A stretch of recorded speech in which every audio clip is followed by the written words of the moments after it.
والنعم بالشكر نحمده ولا وعلائه كما نحمده ولا وبلائه الصلاة والسلام على أشرف الأنبياء والمرسلين خاتم النبيين سيدنا وشفيع ذنوبنا وطبيب نفوسنا وحبيب قلوبنا مولانا أبي القاسم محمد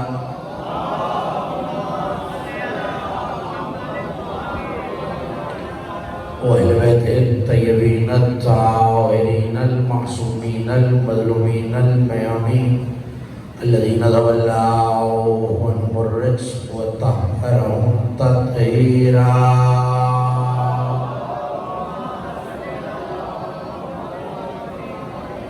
ولعنة الله على أعدائهم وإليهم مواصب حقوقهم أجمعين من يوم العداوة والظلم إلى يوم الدين أما بعد فقد قال الله سبحانه وتعالى في محكم كتابه المجيد وفرقانه الحميد وهو أصدق القائلين وقوله الحق وما لهم ألا يعذبهم الله وهم يصدون عن المسجد الحرام وما كانوا أولياءه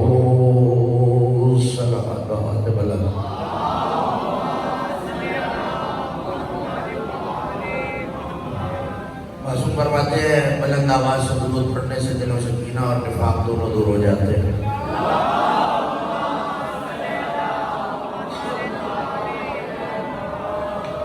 عشرہ محرم الحرام سن 1447 ہجری کے سلسلہ مجالس کی 5ویں تقریر آپ حضرات مرکز امام بارگاہ خواجہ والا میں سماعت فرما رہے ہیں بعنوان علی اور کعبہ.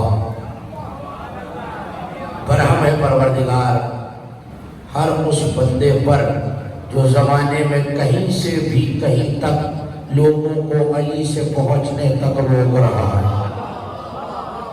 اور کیا رہا ہے؟ میں گزاری بھی یہی کرتا ہوں اپنے سننے والوں سے اگر آپ وقت سے 5 منٹ پہلے آ جائیں گے تو تمہید میں 5 منٹ کم لگیں گے اور مجھے براہ راست گفتگو کا آغاز کرنے کا موقع مل جائے گا. جیسے انتظار نہ کیا کریں کہ خطبہ شروع ہوگا پھر آپ تشریف لائیں گے پھر 5 منٹ آپ کی جگہ جگہ تشریف رکھنے میں لگیں گے. تھوڑی سی زحمت پہلے فرمائیں. حج کی تیاری ہوتی پہلے سے ہے اور علی ہے کعبہ. ہاں تو پہلے سے تیاری ہوگی تو منزل آسان ہو جائیں گے. اب کوئی دل چاہ رہا ہے تو بیان کروں. صلوات پھر ایسی پڑھتے ہیں کہ آنے والے مومنین تشریف رکھیں.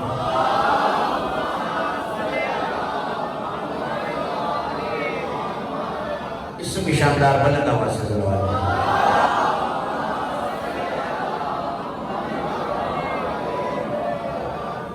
برہم پروردگار سورہ مبارکہ انفال میں اور کہہ رہا ہے مالہم اللہ یعذبہم اللہ کیوں عذاب نہ دوں میرے پیغمبر انہیں میں کہ یہ لوگوں کو کعبے جانے سے روک رہے ہیں.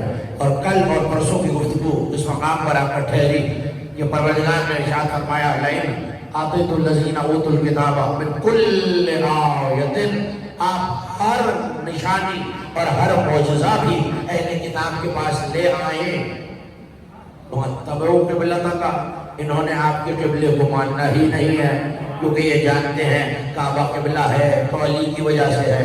کل جملہ کہہ کے اور آج کی مجلس کو کل کی مجلس سے جوڑنے لگا ہوں. اتنا باحیا تو تھا یہودی کہ جس کعبے میں علی نے آنا تھا پکا پکا بائیکاٹ کیا، نہ سجدہ کرنا ہے نہ حج کرنا ہے. اور کتنا بے حیا ہے وہ مسلمان جو سجدہ بھی اسی کعبے کو کر رہا ہے جہاں علی آیا ہے، اور پھر فضائل میں بھی علی کے شک کر رہا ہے. یہ تو حیا کا مسئلہ ہے. ہاں یہودی یقیناً قابل مذمت ہے، خدا کے لعنت کرتا ہے، مگر اب کوئی اقدار اور اخلاق بھی تو ہوتے ہیں نا. کم از کم اتنے اخلاق کا مظاہرہ تو انہوں نے یہودی ہو کے بھی کر دیا کہ جس کعبے میں علی نے آنا تھا چونکہ علی سے دشمنی تھی. 16 وجوہات میں نے کل عرض کیا تھا ایک عالم نے بیان کی. آج پہلی وجہ بیان کرتا ہوں ان وجوہات میں سے. پتہ چل جائے گا کہ سماج کے کس پانی میں آج کھڑا ہوا ہے کھانے والے میں یہ زدار بیدار ماتمدار مجمع. انہوں نے کہا پیغمبر نے فرمایا ویسے تو جہتیں بہت ہیں. انہوں نے کہا اگر میری نگاہوں سے دیکھو معرفت کا چشمہ لگا کر، نہیں تھکی ہوئی سماعتوں سے نہیں، بیزار سماعتوں سے نہیں، بیدار سماعتوں سے اس عالم کا جملہ محفوظ کرنے. انہوں نے کہا میری نگاہ سے دیکھو تو پہلی وجہ تو مجھے یہ نظر آتی ہے، اب جنہیں پڑی ہوئی 4 مجلس یاد فقرہ میرا ان کے لیے ہے، کہ جب کعبے کا دشمن کعبے کو مسمار کرنے آیا تو اللہ نے پتھر مار کر، بھائی بتا چکا نا میں آپ کو، اب ابھی لائی تھی یا نہیں؟ وہ جب مکہ خالی ہو گیا تھا اور وہ ہاتھی لے کے آیا تھا، اور جب ابابیل آئی نا تو یہ جملہ اس دن نہیں کہا تھا جو آج کہہ رہا ہوں. سارے مارے گئے. آپ جانتے ہیں چھوٹے چھوٹے کنکر برسائے، پھوس پڑ گیا ابراہا کا لشکر، لیکن ان میں سے ایک بچا دوڑا دوڑا اپنی آن اولاد قبیلے میں پہنچا. سمجھ رہا تھا میں عذاب سے بچ گیا، کہنے لگا جاؤ جاؤ دروازہ کھٹکھٹاؤ بتاؤ میں بچ کے آیا ہوں. مکے میں عجیب واقعہ ہوا ہے، پرندے آئے ہیں، انہوں نے چھوٹے چھوٹے کنکر پھینکے ہیں، وہ کنکر ہاتھیوں میں پڑے ہیں. نہیں بھئی روزانہ ہوتا ہے خطابت کا امتحان، کبھی کبھی سماعت کا بھی ہونا چاہیے یا نہیں؟ تو اب مجھے نہیں پتا فیل کون ہو جائے گا اور اچھے نمبروں سے پاس کون ہو جائے گا. ابھی جملہ بتا دے گا. دروازے میں جب کوئی باپ کی اپنے بھائی کے گھر پہنچا، کہنے لگا بھائی قیامت ہو گئی، وہ ابراہ جو لشکر لے کے آیا تھا نا، چھوٹے چھوٹے پرندے اللہ جانے کہاں سے آئے، انہوں نے چھوٹے چھوٹے کنکر گرے، پھوسے میں بدل گیا. اس کے بھائی نے چیخ مار کے کہا بھائی تو کیسے بچ گیا؟ اب بھاگ کے آیا ہوں. سر اٹھا کے کہنے لگا یہی پرندہ تو نہیں ہے، پیچھے رہ گیا. 60% مجمع الگ ہو گیا.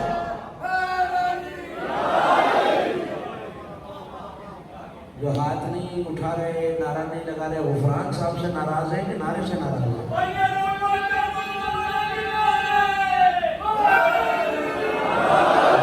مجھے لگا آپ کا کوئی مسئلہ ہے. اچھا توجہ کرتے رہیے گا. کہاں روکا ہے میں نے آپ کو؟ کہنے لگا یہی پرندہ تو نہیں ہے. اب بات یہ ہم مالندی خانے وال کا اتنا بیدار پڑھا لکھا مجلسی مجمع مجھ سے پوچھ رہا ہے جب ساروں کو وہاں مارا تھا تو اسے بھی وہاں موت دے دیتا. یہ پیچھے پیچھے ابابیل کو اس کے تعاقب میں کیوں بھیجا؟ کہ ایک تو وجہ یہ ہے کہ لوگوں کو پتہ چل جائے کہ کعبے کی دشمنی رکھنے والے کا انجام کیا ہوتا ہے. یہ جا کے میسج بھی پہنچائے اور بتانا ہے بھاگ کے کہیں بھی چلا جائے پتھر وہیں تک پیچھے پیچھے آتا. ٹھیک ہے نا؟ اس عالم ربانی نے جو لکھا، نوجوانوں تمہاری نظر کر رہا ہوں اور چہرہ تمہارا غلام سے زیادہ کھل کے بتائے گا کہ جملہ پہنچ گیا. انہوں نے کہا اصول وہی ہے. پیغمبر نے کہا علی بھی کعبہ ہے، جیسے اس کے منکر کو پتھر مارتا ہے اس کے منکر کو بھی پتھر مارتا.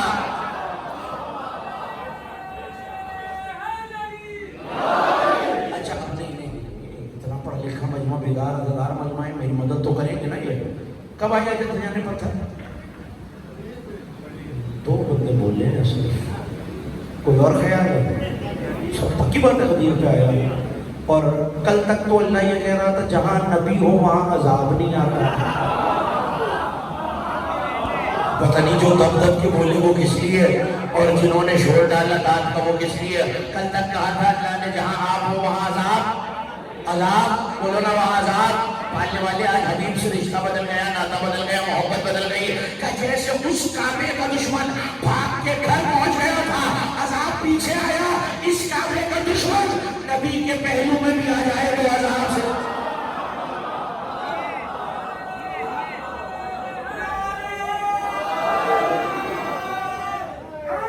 مل کے بھائی ہاں توجہ ہے. کہاں روکا تھا کل میں نے آپ کو؟ بس کل سے مسلسل ہو گئی بات، زیادہ دیر طویل میں گزارنی یہ نہیں ہے. بکل آیت، اب تک میں بھی یہ سمجھا، آپ کو بھی یہی بتایا کہ پیغمبر کے کم از کم 4000 معجزات علماء اہل سنت نے اور شیعہ کتابوں نے مل کے لکھے، لیکن یہاں ان معجزوں کی بات ہی نہیں ہو رہی۔ بیعت ایمان بتایا تھا نا، 3 بیعتیں ہیں، بیعت ایمان، بیعت اسلام، بیعت رضوان۔ تو بیعت اسلام کے موقع پر پیغمبر نے فرمایا تھا ان اللہ آتى موسى العصا، آگے یاد جو کل موجود تھے انہیں تو یاد آنا چاہیے، ان اللہ آتى موسى العصا، اللہ نے موسیٰ کو عصا دیا، وآتى ابراہیم اطفاء النار، ابراہیم کو آگ بجھانے کا اجازت دیا، وآتى عیسیٰ کلمات، اور عیسیٰ کو کلمہ عطا کیا۔ اور موسیٰ سے اللہ نے کیا کہا تھا؟ ما تلک بیمینک یا موسیٰ، آ گیا نا یاد، موسیٰ تمہارے داہنے ہاتھ میں کیا ہے؟ عصا ہے، کہیں اتوکل علیہا، میں اس کے سہارا لے کے کھڑا ہو جاتا ہوں۔ اور پیغمبر نے فرمایا، اور علی کی زیارت میں جملہ آیا، السلام علیکم یا عصا اللہ و رسولہ، اے رسول کے عصا، اے اللہ کے عصا۔ کیوں کہا رسول کا عصا؟ یہ کل بتا چکا، محشر میں جب پیغمبر نے بتایا دھوپ بڑی ہوگی، سلمان نے کہا سرکار سب تو کھڑے رہیں گے اور آپ؟ کہا کا ذالک میں بھی کھڑا رہوں گا، کہ سرکار بڑے نازک مزاج ہے، پسینہ بہ بہ کے جاتا رہتا ہے، اگر دھوپ ہو جاتی ہے تو مجھے کیا پرواہ ہے، زمانہ حساب دیتا، میں علی کا سہارا لوں گا۔ یہ تو آ گیا نا یار، میں پریشان اس پہ نہیں ہوں کھانے والوں، میں جس بات پہ پریشان ہوں وہ پوچھو مجھ سے، بتاؤں کیا؟ زیارت میں لفظ ہے 2، السلام علیکہ یا عصا اللہ۔ اب پیغمبر کو رکھتے ہیں بدن، دائیں بائیں دیکھنا چھوڑ کے مجھے دیکھو گے تو بات پہنچے گی نا، پیغمبر کو رکھتے ہیں بدن، خدا تو جسم ہی نہیں رکھتا۔ پالنے والے تو قادر ہے، پیغمبر کو تو سہارے کی ضرورت پڑ سکتی ہے۔ زیارت میں جملہ ہے علی تیرا بھی عصا ہے، ایسا سے کہ مجھے پڑے نہ پڑے مگر میرے مخلوق کو تو علی کی زیارت کی جانے کی، علی کے سہارے کی ضرورت ہے نا۔ اس کا مطلب ہے اللہ نے بتا دیا کہ میری جتنی مخلوق ہے علی کے سہارے پر ہے۔ اگر میں فہرست گنوانے شروع کر دوں تو سارا اشرا ہوگا بھائی اسی میں ختم ہو جائے گا۔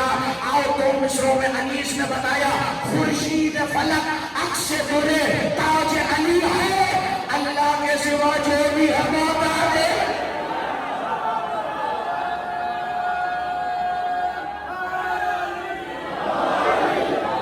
مسجد والے ٹھیک ہے، باہر والے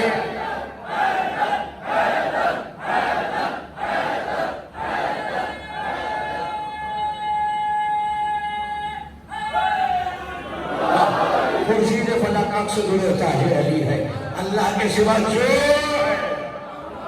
تاج علی ہے، سہارا۔ اور پھر کیا کہا تھا جناب موسیٰ نے؟ جب اللہ نے سوال کیا ما تلک بیمینک کا، کہنے لگے انی اتوکل علیہ، سہارا لیتا ہوں، احش بہ غنمی، اور اپنے ریوڑ تو پتا ہے نا کیا کہتے ہیں، ریوڑ ہی کہتے ہیں، اور جو بکریاں بھیڑ بکریوں کا ریوڑ ہوتا ہے، چراتا بھی ہوں اور ان کے لیے پتے توڑتا ہوں۔ اس کا مطلب ہے موسیٰ کے ریوڑ کا ضامن رزق کا عصا ہے۔ اب جس کی جتنی سلطنت رزق اتنا، موسیٰ کا عصا موسیٰ کے ریوڑ کو کھلاتا ہے، اللہ کا عصا علی مخلوق کی رزق کا ضامن ہے۔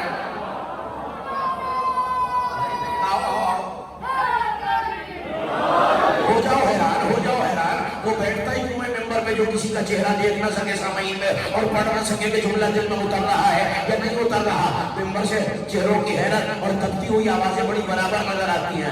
علی ممبر پر ہے، کسی نے آگے کہا یا علی انی احبک واللہ، میں آپ سے محبت کرتا ہوں اللہ کی قسم۔ علی نے سر جھکایا، سر اٹھا کے کہا لست من غنمی، تو میرے ریوڑ میں نہیں ہے۔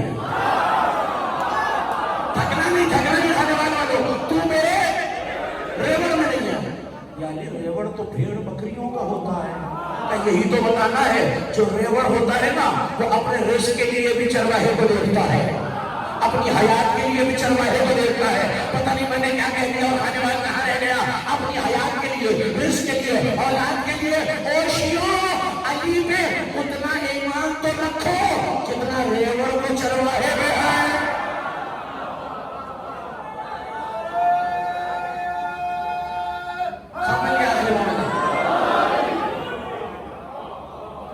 یاد آ گئے نا؟ پھر کیا کہا اللہ نے؟ موسیٰ کو عصا دیا، ابراہیم کو بولیں گے تو بات نہیں، یاد ہے آپ کو، مجھے پتا ہے صحیح جواب آتا ہو تو شرمانا چاہیے ہی نہیں. آگ بجھانے کا معجزہ دیا. مگر میں ممبر سے کہہ رہا ہوں, ذمہ داری سے کہہ رہا ہوں, کتابیں دیکھنے کے بعد یہ طالب علمانہ معروضہ عرض کر رہا ہوں, صرف اپنے لیے گلزار تھی آگ. حضرت ابراہیم کی کیپیسٹی, استعداد یہ تھی کہ آگ اپنے لیے گلزار تھی. اور علی کا عالم یہ ہے کہ شیعہ سنی کتابوں نے لکھا, جب دل میں علی بسانے والا صراط پر گزرے گا اور جہنم دہک رہی ہوگی تو جہنم پکار کے کہے گی, جو شیعہ مومن, او مومن جلدی جا, تیرا نور ولایت مجھے بجھا رہا ہے. میں نے تو ابھی علی کی بات ہی نہیں کی. نعرہ لگایا, میرا وہم تھا کہ نعرہ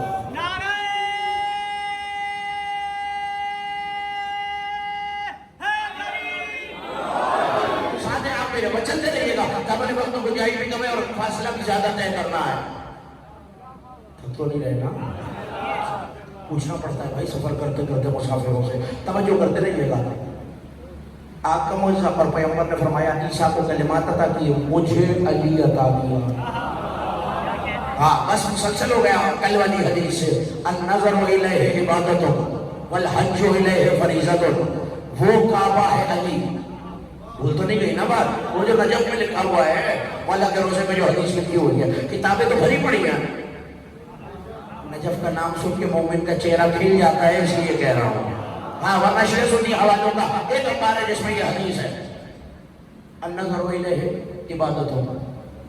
کتنی بڑی عبادت ہے علی کا چہرہ دیکھنا. اتنی بڑی تو ہے کہ یہاں سارے کے سارے شمع رسالت کے پروانے نبی کے پیچھے نافل نمازیں پڑھتے تھے. واجب نماز پڑھ کے سلمان صفے پھیلا کر وہاں آ کر بیٹھ جاتا جہاں علی نماز پڑھ رہے ہوتے تھے. یترک السنۃ وینظر الی وجہ امیر المومنین. سب سنت نمازیں پڑھتے, سلمان علی کا چہرہ دیکھتا رہتا.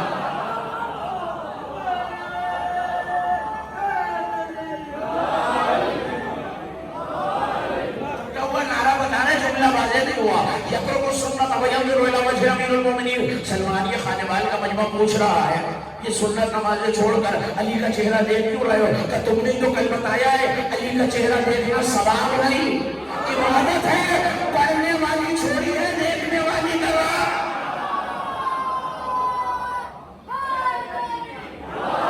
اچھا بھائی, میں فتوے کی زد پہ اکیلا کیوں رہوں؟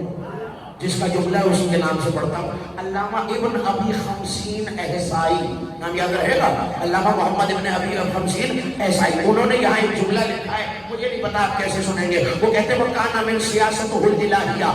یہ جو سنت نماز چھوڑ کر سلمان گیا ہے اور اللہ کی واجب نماز پڑھنے کے بعد سنت نماز کی جگہ علی کا چہرہ دیکھ رہا ہے, یہ بھی سلمان کی زیرت, عقل مندی اور سیاست الہیہ ہے. اگر لوگوں کے فتووں کا ڈر نہ ہوتا, سلمان واجب میں بھی علی کا چہرہ.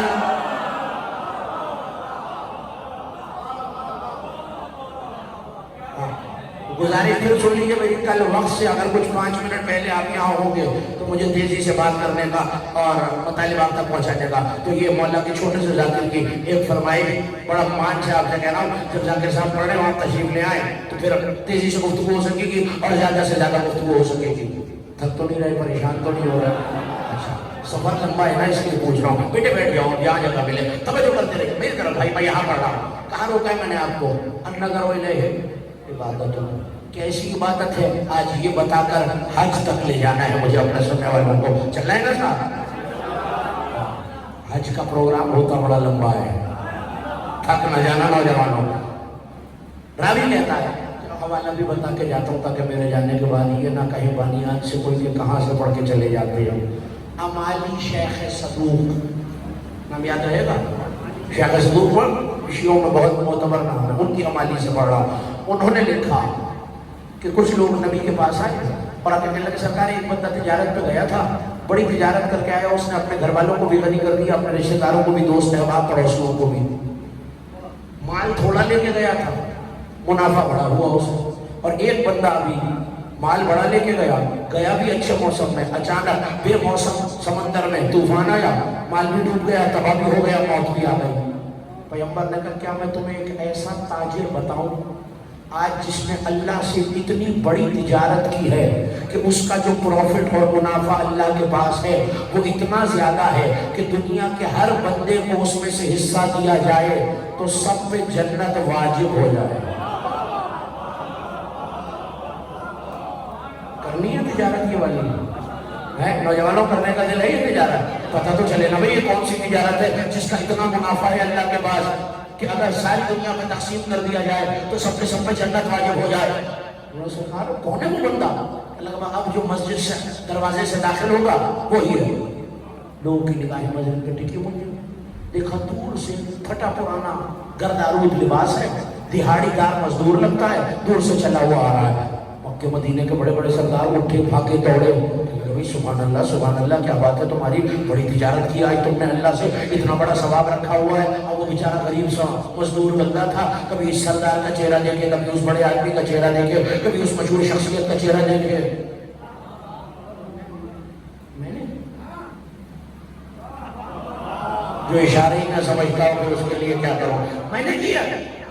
ہاں تم نے کیا، بڑے خوش نصیب ہو بھائی اللہ سے اتنی بڑی تجارت کرائے ہو۔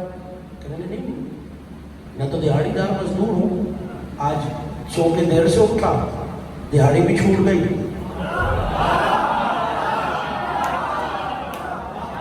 بھی اپنا مقدر ہر ایک کا، دیہاڑی بھی چھوٹ گئی مجھ سے، سو کے دیر سے اٹھا، ابھی بس مسجد آ رہا ہوں، میں نے تو ایسا کچھ نہیں کیا۔ ہم اپنی طرف سے تھوڑی کہہ رہے، نبی نے کہا ہے، اگر انہوں نے کہا ہے تو ہوگا، یہ عقیدہ چاہیے۔ اگر پیغمبر نے کہا ہے سچ ہوگا۔ بیٹا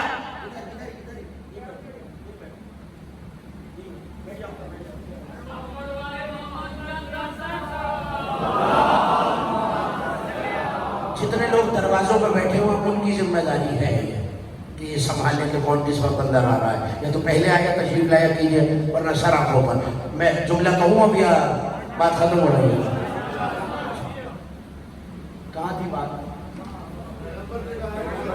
پیغمبر نے کہا ہے تو سچ ہوگا، لے کے آئے پیغمبر کے پاس، سرکار نے یہ مکے مدینے کے بڑے بڑے سردار بتا رہے ہیں میں نے کچھ ایسا کر دیا ہے، آج مجھ سے کوئی ایسا عمل سرزد ہو گیا ہے جس کا اتنا منافع ہے، اتنا ثواب ہے، اتنی بڑی عبادت میں نے کر دی ہے کہ اللہ کے پاس اتنا ثواب میرا جمع ہو گیا کہ روئے زمین کے انسانیت میں بانٹ دیا جائے تو سب کے سب جنتی ہو جائیں۔ پیغمبر نے کہا بتا انہوں نے کیا کیا؟ کہ سرکار آپ فرما رہے ہیں سچے رسول ہیں، مخبر صادق ہیں، میں نے تو کچھ بھی نہیں کیا، دیہاڑی دار مزدور صبح سو کے دیر سے اٹھا، دیہاڑی چھوٹ گئی کہ بچوں کے لیے رزق حلال بھی نہیں کما سکا۔ ہاں اتنا ضرور ہے آپ نے فرمایا جب میں نے سوچا کہ دیہاڑی بھی چھوٹ گئی ہے تو یاد آیا نبی نے کہا ہے النظر الی وجہ علی عبادت، علی کا چہرہ دیکھنا عبادت ہے۔ تو میں اپنے گھر سے چلا، علی کا چہرہ دیکھا، سیدھا مسجد آ گیا۔ پیغمبر نے کہا تجھے کیا پتا جتنے قدم لیتے ہوئے تو نے علی کی طرف جتنی سانسیں لی ہے، ہر سانس کے بدلے تو محشر میں 10,000 کو آگ سے بچائے گا۔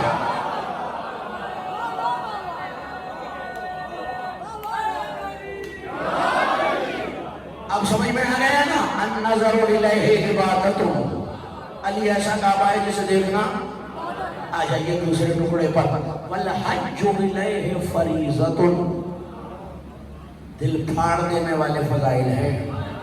کہوں اگر اجازت ہے، پتہ نہیں کون مچل جائے گا اور کون جل جائے گا۔ بہرحال جو کتابوں میں لکھا ہے نہ میں چھپا سکتا ہوں نہ میں نے چھپانا ہے، توجہ آپ کی ہو جائے تو میں جملہ کہوں، جس کا حج کرنا، پہلے میں آیت پڑھتا ہوں تاکہ کوئی بھاگنے کا راستہ ہی نہ رہے۔ سورہ مبارکہ حج ہے 22واں سورہ 27ویں آیت۔ کعبہ بنا چکے حضرت ابراہیم، اللہ نے حکم دیا وَأَذِّن فِي النَّاسِ بِالْحَجِّ يَأْتُوكَ رِجَالًا وَعَلَىٰ كُلِّ ضَامِرٍ يَأْتِينَ مِنْ كُلِّ فَجٍّ عَمِيقٍ۔ ابراہیم جاؤ حج کی اذان دو،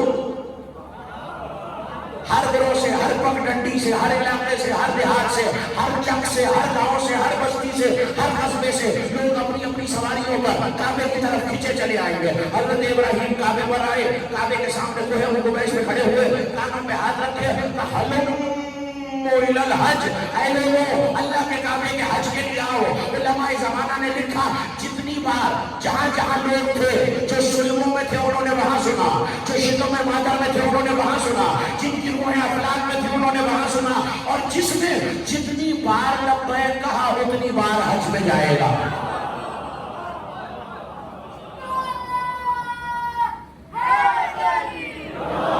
جس نے جتنی بار لبیک کہا اتنی بار حج میں جائے گا۔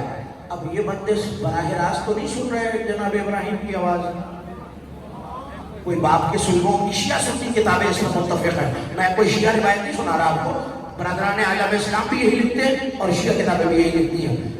جو ماؤں کے شکم میں تھے وہیں سے لبیک کہا۔ بھائی حج پہ اور کیا کہتے ہیں؟ لبیک اللہم لبیک، یہی کہتے ہیں نا۔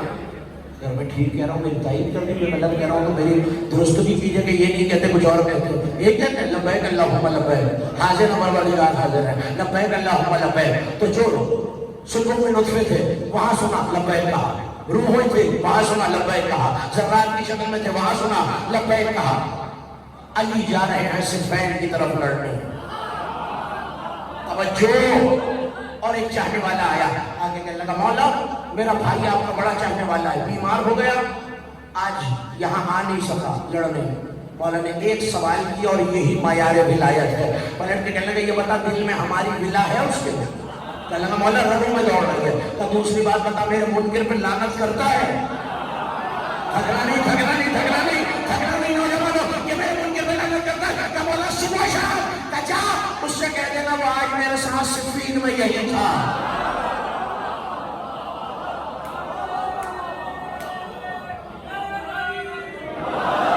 اس سے کہنا وہ صفین میں آج میرے ساتھ یہی تھا۔ مولا وہ تو گھر بیٹھا ہے۔ علی نے نگاہ ڈالی کہ آج میں ایسے لوگ دیکھ رہا ہوں نہ جن کے باپ خلق ہوئے ہیں نہ جن کی مائیں خلق ہوئی ہے، اور وہ آج بھی میرے ناصر صفین میں موجود ہے۔ اس نے کہا مولا کیا مطلب؟ کہ ابھی ان کے ماں باپ بھی پیدا نہیں ہوئے جب میری ولایت کا اعلان غدیر میں ہوا، انہوں نے لبیک کہا، پتا چلا ہم غدیر میں جسم سے نہیں تھے عقیدے سے تھے۔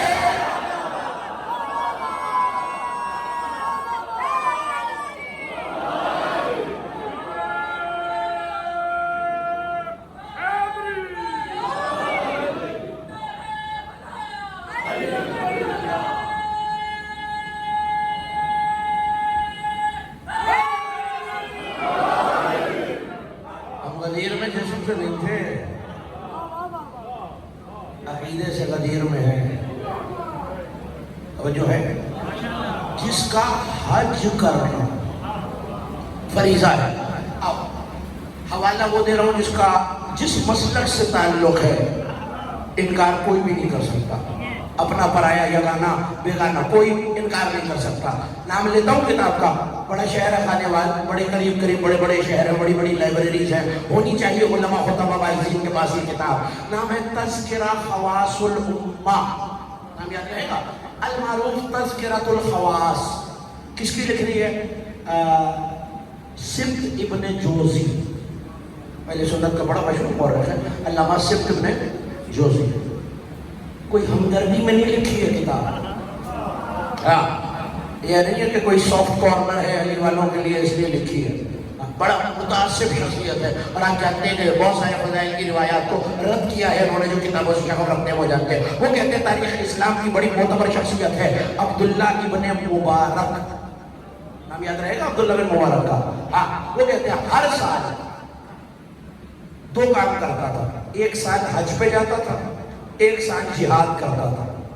ایک سال حج کرتا تھا، اگلا سال جہاد، پھر اگلا سال حج، پھر اگلا سال جہاد، پھر اگلا سال حج، پھر اگلا سال جہاد۔ 50 سال تک اس نے یہی کیا۔ کتنے ہو گئے بھلا؟ میں اور آپ دونوں کمزور ہیں ساتھ میں۔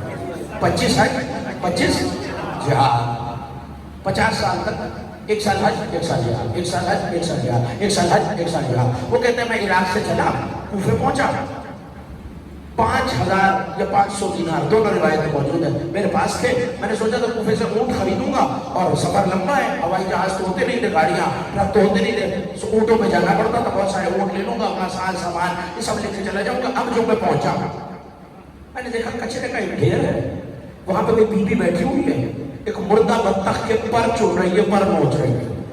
میں بڑا حیران ہوں، کیا معاملہ کیا ہے؟ میں نے کہا یہ کیا؟ میں نے کہا یہ مردار ہے بی بی، یہ تم کھا تو نہیں سکتے۔ اس نے کہا بھائی جس بات سے تمہارا کام نہ ہو اس میں نہ بولو، میں جانوں میرا اللہ جانے۔ اس نے پھر اثرات کی نہیں، مصیبت ہے، مشکل ہے، مجھے بتاؤ۔ کہنے لگی میں علویہ ہوں، سیدانی ہوں، علی کی نسل سے، اور شوہر مر گیا ہے میرا، 3 بیٹیاں ہیں میری، اور 4 دن سے گھر میں فاقہ ہے، اور اتنے کے بعد اسلام نے اجازت دی ہے کہ مردار جائز ہو جاتا ہے، کہ اگر کچھ کھانے کی امید نہ ہو تو پھر مردار کھا سکتے ہو، تو یہاں سنو۔ وہ کہتے ہیں میرا دل اتنا نرم ہوا کہ یہ علی کے خاندان کی کوئی بی بی علویہ ہے، سیدانی ہے، اور یہاں بیٹھ کھا رہی ہے کچرے سے۔ میرے ہاتھ کی آستین کے اندر وہ 500 دینار تھے، میں نے کہا بی بی ذرا چادر پھیلانا۔ میں نے آنکھیں جھکائی، نظریں جھکا کر اس سیدانی کی آغوش میں وہ 500 دینار ڈالے۔ اللہ نے جو سمجھا وہ سمجھا، اللہ نے میرے دل سے حج کی خواہش ہی ختم کر دی۔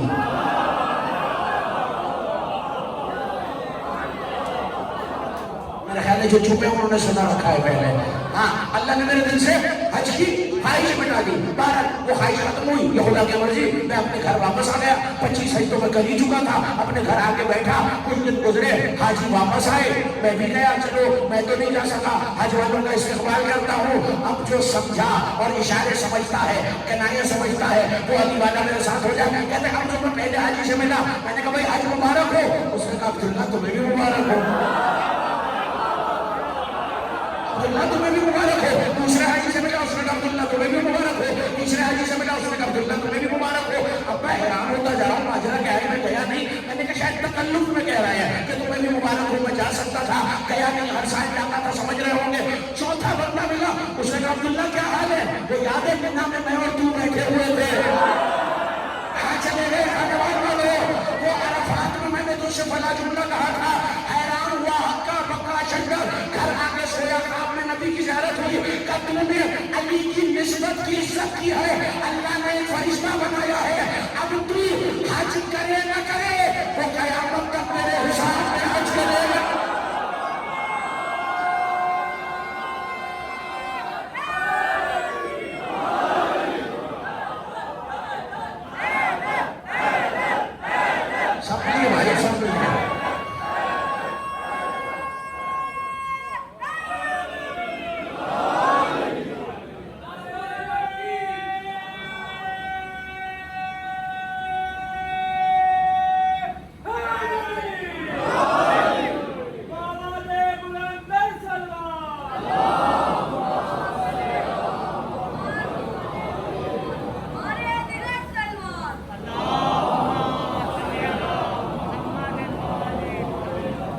تو نہیں رہے، اب تو حج کرے نہ کرے قیامت تک، جو 25 یہ کر چکا ہے اس کے لیے اس جزا کا اعلان نہیں کیا، علی کی نسبت کا احترام کیا، علی کا نہیں۔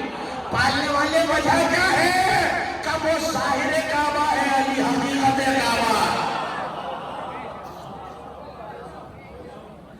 اب تو حج کر نہ کر، تو نے ایک سیدانی کا احترام کیا جس کی نسبت علی سے ہے، کئی 100 برس کے بعد زینب کا احترام نہیں کیا، ام کلثوم کا احترام نہیں کیا، ہزاروں سال بعد جو علی کی کسی بیٹی کی نسبت کا احترام کرے اس کا تو اللہ کے نزدیک ہی مقام ہے۔ اور جن بیٹوں کو علی کی بیٹی خود گائے کہ صدقہ کرنے کے لیے لائے، آپ کی آوازیں بلند ہو گئی، آپ کی آنکھوں نے اشکوں کا وضو کر لیا۔ میں رونے پہ آج اصرار نہیں کروں گا، آپ سے ایک جملہ کہوں گا، آنسو جس آنکھ کا مقدر ہوگا اس آنکھ کو سیدہ عطا کر دیں گی۔ ان بچوں کو رونا ہے جن پہ ماں نہیں روئی،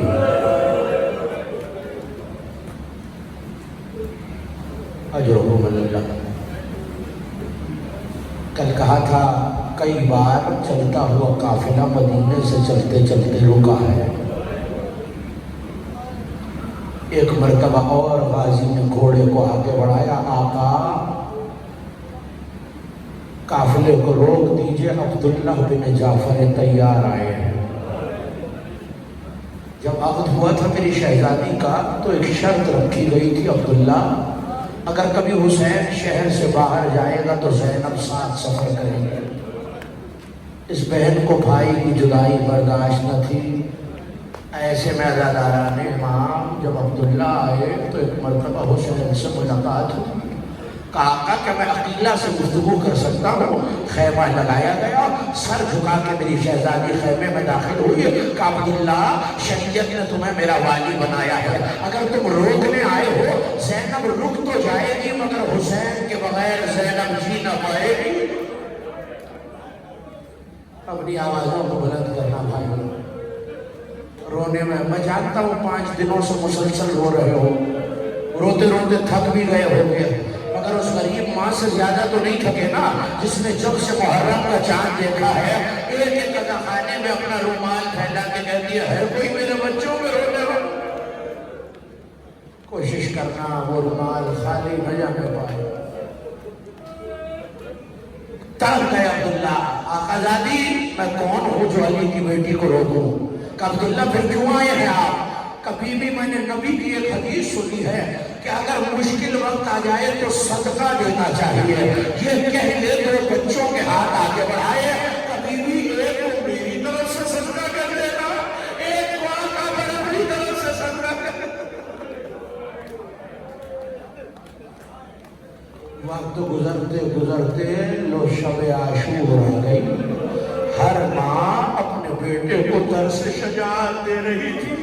کہیں ام لیلہ کے زانوں پہ اکبر کا سر تھا, کہیں بیوائے حسن کے زانوں پہ قاسم کا سر تھا, کہیں ایک ماں کسی جھولے کے ساتھ کھڑی تھی. ایسے میں جناب زینب اپنے 2 زانوں پہ اون و محمد کا سر رکھے ہیں, زلفوں میں ہاتھ پھیر کے ایک جملہ کہتی ہے میرے بچوں تم جعفر طیار کے پوتے ہو, تم حیدر کرار کے نواسے ہو. دیکھو کل ایسے لڑنا کہ عباس تاج شجاعت دیے, علی کی بدر احد یاد آ جائے. لیکن میرے شیرو یاد رکھنا اگر دریا میں قبضہ کر لو تو پانی نہ پینا جب تک میرے حسین کی سکینہ پیسی ہے. دیکھو اگر پانی پیا تو ماں دودھ نہ بخشیں گی. عزاداروں اور محمد کو درس شجاعت مل رہا تھا. ایک اور جملہ کہا جس علی اکبر کو 18 برس پالا ہے زینب نے, وہ علی اکبر ماں کو بہت پیارا ہے. سنو گے کیا جملہ کا, اون و محمد اس سے پہلے میرا اکبر لڑنے جائے تمہارے ناشے خیموں میں آ جائے. ارے ماں تو ہے بس اون و محمد کی ماں. عزاداروں عاشور کا دن آیا, انصار جانے لگے, مارے گئے. جب بنی ہاشم کی باری آئی تو بچے بار بار اپنے قدموں پہ اچھک اچھک کے ہاتھ اٹھاتے ہیں. شاید ماموں اب اجازت دے دیں, شاید ماموں اب اجازت دے دیں. مگر جب اجازت نہ ملی تو روتے ہوئے ماں کے خیمے کے پاس آئے. اب جو بیوی نے آواز سنی تو سنو کہ اولاد والوں کیا جملہ کہا, اون و محمد ابھی تک زندہ ہے. کہ ماموں ہمیں لڑنے کی اجازت نہیں دیتے. شہزادی نے بچوں کے ہاتھ پکڑے, حسین کی مسند کا طواف کرنا شروع کیا. کہ زینب یہ کیا کیا؟ کہ میں نے نانا سے سنا تھا اگر مشکل وقت آئے تو صدقہ دینا چاہیے. میں اپنے بیٹوں کو زہرا کے بیٹے میں صدقہ کر رہی. حسن و حسین کی طرح حسین نے اون و محمد کو سجایا. ایک کو عباس نے سوار کرایا, ایک کو حسین نے سوار کرایا. مگر ایک جملہ سن لو, اون و محمد جب اس دنیا میں آئے تھے تو جناب زینب ہاتھ پکڑ کے غازی کے پاس لائی تھی. لو عباس میرے بچوں کو تم پالو گے. عباس کی گود کے پالے تھے اون و محمد. ملا جلیل کہتا ہے جو گئے ہو کربلا, عباس کے روزے میں ایک سرداب ہے, ہم سرداب میں اترے, ایک سید خراسانی میرے ساتھ تھا. عباس کی حیبت سے ہمارے قدم آگے نہ بڑھتے تھے, پانی سرداب میں بھرا ہوا تھا. ایسے میں اس سید نے جناب زینب کا مرثیہ شروع کیا اور مرثیہ پڑھتے پڑھتے وہاں تک آیا جہاں اون و محمد کی شہادت کے شعر تھے. اچانک میں نے دیکھا کسی کے کے سسک سسک کے رونے کی آواز آنے لگی. سمجھتے ہو نا سسکنا کیا ہے؟ گھٹ گھٹ کے رونا. سید سجاد کہتے ہیں کربلا سے کوفہ، کوفے سے شام، ہم میں کوئی سسک کے بھی رونا تھا تو تازیانہ مارا جاتا تھا. ملا جلیل کہتا ہے ہم آگے بڑھ رہے تھے، آواز گریہ بلند ہو رہی تھی، میں نے سید کی کلائی کو تھاما. انہوں نے دوبارہ شعر پڑھا، میں نے کہا سید ہمارے سوا یہاں کوئی نہیں ہے، یہ گریہ کی آواز کہاں سے آ رہی ہے؟ مرثیہ روک کے کہا عباس کی قبر سے سسکیوں کی آواز آ رہی. لو عباس نے سوار کرایا، اور محمد میدان وغا میں چلے. ایسے میں چلنا تھا کہ بھائی نے بھائی سے کہا میں میمنے پہ حملہ کرتا ہوں، تم میسرے پہ حملہ کرنا. مگر بھائی تھوڑی تھوڑی دیر بعد ہاتھ اٹھا کے کہتے رہنا ابھی میں زندہ ہوں، ابھی میں زندہ ہوں. وہ لڑتے لڑتے ایک بھائی کے سینے میں نیزہ لگا، ایک کی پیشانی میں تیر لگا. اب جو سلام کیا تو عباس نے بڑھ کے لاشیں اٹھانے چاہے. حسین نے آواز دی عباس کوٹ کے بالوں کے جگہ سے پالنے والا نہیں اٹھاتا، یہ ہمارا مقدر ہے، اکبر کا لاشا. ماتم بھائی ماتم، اپنے سینوں کو پیارا نہ کرو ہاتھوں سے. شہزادی کو غصہ دینا ہے، علی کی بیٹی کو غصہ دینا ہے، ہزاروں ہاتھوں کو سینے میں مارنا، آوازوں کو بلند کرنا. ایسے میں جب حسین پہنچے تو ابھی ایک شہزادے میں زندگی کی رمق باقی تھی. حسین نے زانو کو اٹھا کر ایک مرتبہ اون کا سر رکھا، تڑپ کے کہا آقا جا کے ماں سے کہہ دینا ہم دریا تک پہنچے تھے مگر ہم نے پانی نہیں پیا. اب جو لاشیں چلے فضا نے پکارا بی بی تمہارے لاڈلوں کے لاشیں آ رہے ہیں، کہ میرے بھائی سے کہو صدقہ نکال کر گھر میں واپس نہیں لاتے. اب جو لاشیں آئے ہر لاش پر میری آزادی سب سے پہلے آتی تھی، مگر جب اون محمد کے لاشیں آئے علی کی بیٹی خیمے سے باہر نہ آئی. حسین نے بہن کو سہارا دیا، دو لاشوں کے درمیان بٹھایا، سینے پہ دونوں ہاتھ رکھے بیٹوں کے. زینب نے آواز دی پالنے والے زینب کی قربانی قبول کر. اور اس کے بعد مقتل نہیں بتاتا کہ ماں کبھی بچوں پہ روئی ہو. کربلا سے کوفہ، کوفے سے شام، سر آئے زینب نہ روئی، سامان آیا زینب نہ روئی. کبھی روئی تو ہائے حسین کہہ کے روئی، اگر روئی تو ہائے علی اکبر کہہ کے روئی، روئی تو ہائے عباس کہہ کے روئی، روئی تو ہائے حسین کہہ کے روئی. مگر جب لٹ کے قافلہ مدینے واپس آیا اور کئی ماہ تک زینب گھر نہ گئی تو عبداللہ بن جعفر تیار آئے. سید سجاد اب تو چھٹی سے کہیں واپس آ جائے. ایک مرتبہ امامت کا حکم ہوا، علی کی بیٹی نے گھر کا دروازہ کھولا. عبداللہ نے کہا بی بی اس گھر میں کوئی عورت نہیں ہے، اگر پرسہ دینا ہے حسین کے گھر چلی جاؤ. عبداللہ تم نے بھی نہ بیچانا، کبھی بھی جب گئی تھی سر کے بال سے تھے، آئی ہو تو بال سفید. کبھی بھی مجھے کربلا کا حال سنا دو، بتاؤ میرا بھائی حسین کیسے لڑا تھا، بتاؤ میرا عباس کیسے لڑا تھا، بتاؤ میرے اکبر نے کیسے جنگ کی تھی. بی بی نے ایک ایک حال سنایا. مگر خانے وال کے عزاداروں وہ ماں جو اب تک نہ روئی